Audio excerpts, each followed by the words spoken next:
Dennis, thank you for taking the time to talk to me this morning. As you know, I'm reaching out to the authors of books that I have been inspired by, and this was the book that I read some years ago, Cultural Intelligence for Stone Age Brains. I also read the Danish version.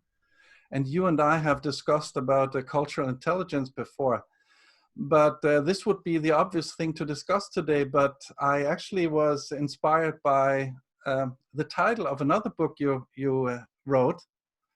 And in Danish, it's called Pseudo-Arbejde, but Pseudo-Work. Could you explain a little bit what is the background for writing this book, and what are your findings? Well, it actually started out as a very, personal thing for me, because I've worked a lot in consulting, and I worked in two consulting houses. And one of the things I experienced was that a lot of the time there wasn't any real work to do. And sometimes we were incredibly busy, but sometimes we could basically leave the office at 1 o'clock or 2 o'clock.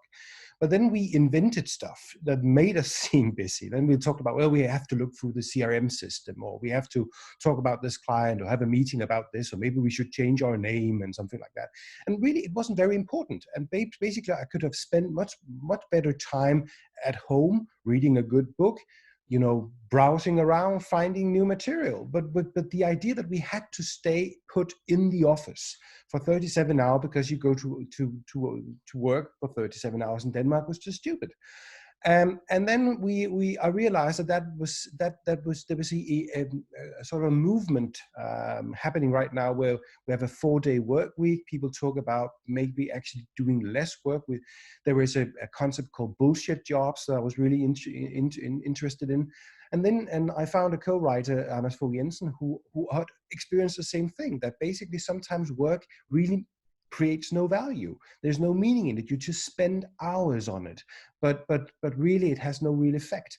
And then we started talking to a lot of other people with different backgrounds in the private sector, in the public sector, in finance, in consulting, in banks, in all sorts of fields. And we found a lot of interesting cases with people who said that basically a lot of what they do is meaningless, has no point, creates no value, basically just a waste of time. And not only is it a waste of their time, but they also tend to waste other people's time, because they put in processes and rules and compliance rules and a lot of ideas that basically just prevents a lot of other people from doing their co-offering. So we thought, okay, well, I think we have an idea here. We think we have enough research to make a book about it. And that's how it looks in Danish. And then we decided to take it to the market and see what happened. And then it exploded, because a ton of people out there said, that's your job. My job you are describing in that book. That's what, sadly, I do for a living. A lot of the things I do really is pointless and pointless tasks. Yeah. So we were on to something, and it of course there's been some people who disagree with our thesis, but mostly we have had a large success and a lot of people who could recognize themselves in this. Now, when you say the analysis you did both in the public and private sector, so you find it equally in both sectors, because to some degree there's an unfair discussion sometimes that this is something that you only find in the public sector, but your research shows that it's all of the. Well, at least in the cases we have a 50-50, and in the other types of research I've seen on it, it looks like a 50-50 thing. So I think the public sector is known for its bureaucracy and slowness and having a lot of typists and people who basically do very little. But I think we worry a lot about that because, it's because we're taxpayers, you and my money pays for stuff like this. So we're worried if people are not efficient in the public sector. Yeah. But we should be equally worried in the private sector, because it makes the things we buy a lot more expensive, because it takes more hours and more people to actually do it. So in a way, the private sector has been going under the radar when it comes to bureaucracy. But again, most of the public speaking I give to organizations is private companies, where it's usually the management who are interested in this, because they have created enormously complex organizations where the head is just getting bigger and bigger and bigger, and the people who are doing the actual work, the arms and legs, so to speak, are getting smaller and smaller, and they're interested in why did we make our organization so complex? Why do we have so many meetings? Can't we just do something? Why do we have to invent a ton of different processes every time? Why is it every time we have the problem with quality, we make a quality measurement unit or something like that? Why is it, why do we always respond to the problems we have with structures and processes and departments, etc., instead of just letting people fix it? And I think that's what, that's why in the private sector could see that with Pseudowork, it actually could be a way to create more efficiency if they're willing to talk about it, because it's a taboo, right? It's difficult to go to your boss and say, frankly, a lot of the things I do makes no sense and creates no value. Everybody is afraid to go to their boss with this, because it is a big taboo. Yeah. So, I mean, every coin has two sides, a book as well. And on one hand, it's inspiration. You said a lot of people felt inspired to come forward, but I'm quite sure the other side of the coin is a provocation. And to me, inspiration and provocation goes hand in hand. I'm searching for that. So, but when you started writing it, what was your purpose? Was it provoking, inspiring, or just being curious? It was curious, because we were very curious. What is our experience? Is it just our experience, or is this something that a lot of other people have experienced as well? And that was the primary reaction we got from the book. It was a lot of people who basically told us, I thought I was crazy, but right, I now actually realize I'm in an organization that's crazy. And they felt incredibly alone with these thoughts, because they could also they saw themselves again and again doing stuff where they were thinking, am I the only person in this room who thinks this is crazy? That it will never again, never be used to anything. I'm writing this report that I know nobody will ever read. So we basically helped a lot of people and inspired a lot of people to look more critical at the work that they do, because basically that's what we want people to do, to instead of just saying yes and do like they always do, ask critical questions. Why on earth do we have to do this? If we have a very, very clear, very deep suspicion that this is meaningless, we should be able to voice that suspicion.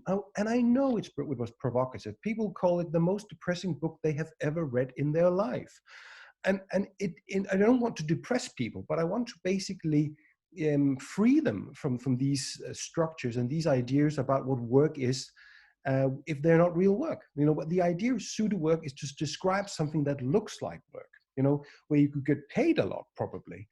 You're very, very busy. You sit on your computer tapping away, but it makes no sense. And if we want to go back to, the solid old definition of what work is, it means it's stuff that creates something that's actually of use, that people want, that changes the world and changes things around us.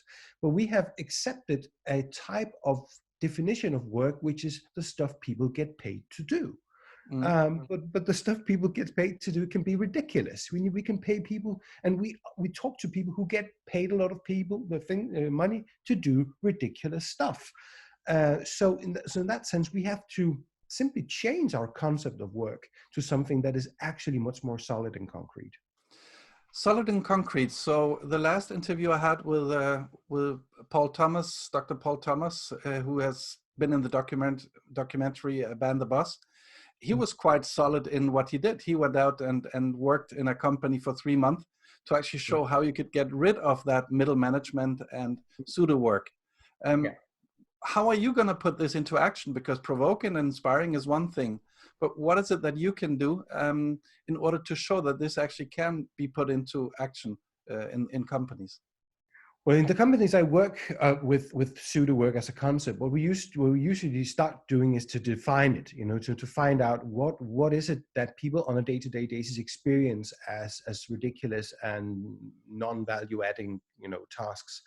And then we'll look at where do they originate, because we have a tendency in organizations to say, well, things get complicated, but that's a bad excuse.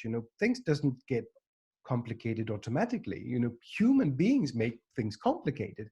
So every complication has an author, somebody who did this. Not to point fingers at people and say, oh, it's always you in the HR department of communications, you do nothing. It's not that. It's about, because everybody can accidentally end up complicating stuff because for very good intentions.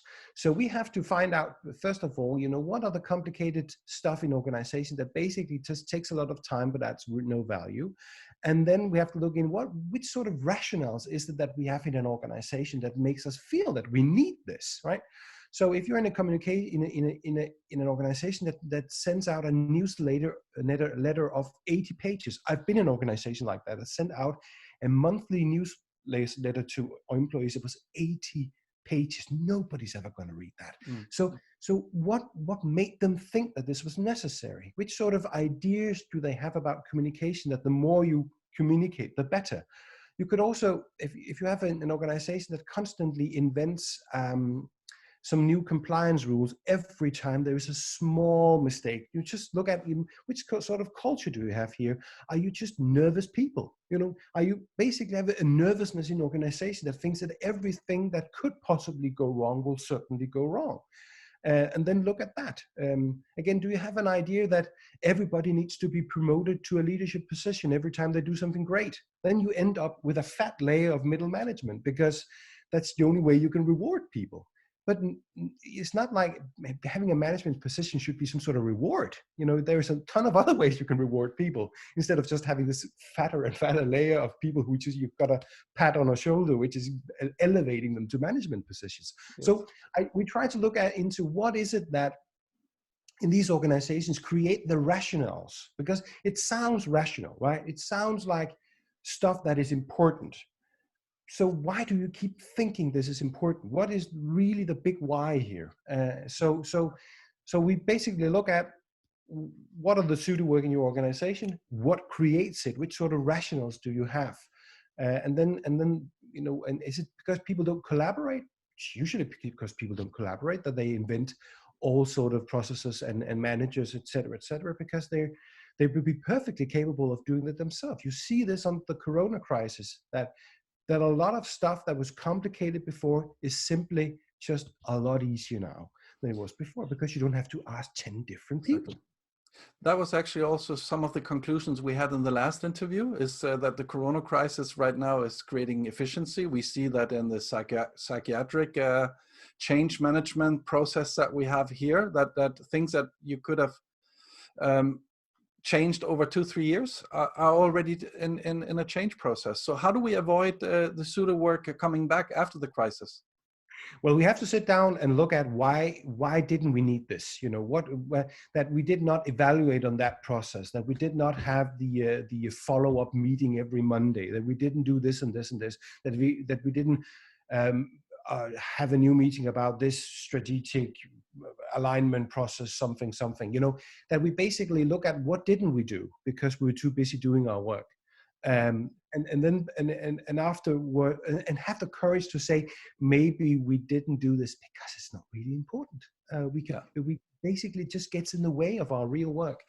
But this can be, for some people, a painful reflection afterwards, because it can also mean that there are some people who you don't really need, or at least should be doing something else than they're currently doing, or maybe doing it a lot less. Maybe leave the office on Thursday at 2 o'clock, because their work can actually be done in 3 or 3.5 days.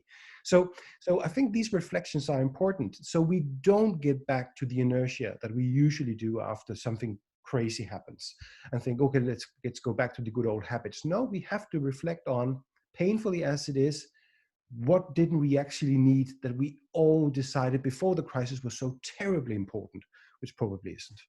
Okay, so it's a culture thing. It's evaluation is needed and action afterwards, and find out what is it that we're actually missing from the old management style. So reinventing leadership, like Dr. Paul Thomas talked about, is also important. So I call it lockdown leadership that we have right now. There's some learnings in that. And trust, you know, basically a lot of pseudo work comes from lack of trust from the leadership.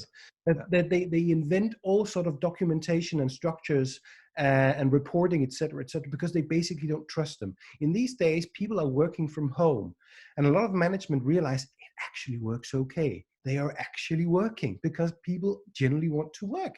They intuitively know how to solve things. So I think that, you know, the management, the good old, you know, Taylor an idea of that you basically can't trust people. Everybody will be slacking. If you don't look at them in micromanagement, they will do nothing. That idea has proven to be so wrong again and again, and it proves to be wrong again here. You can actually trust your employees to do the work that they do. And working from home basically shows that if you leave people undisturbed in their work, they will actually perform better. A lot of them, not all, but a lot of them. Okay. Well, thanks a lot, Dennis. That was a great take on your book, and it's available in Danish right now, but you mentioned earlier that it's going to be available in English. Yes, it will be. It's called, yeah, English will be in the same title, Pseudowork, How We Ended Up Being Busy Doing Nothing. Okay. And and it will be hopefully out in ebook here in May, and in a hard copy a little bit later. So it's not just provoking, it's not just inspiring. You also see that there's a plan to put it into action in companies. So there is a way to work with it. Thanks a lot. Thanks for the time, and talk to you soon. Yeah, you too.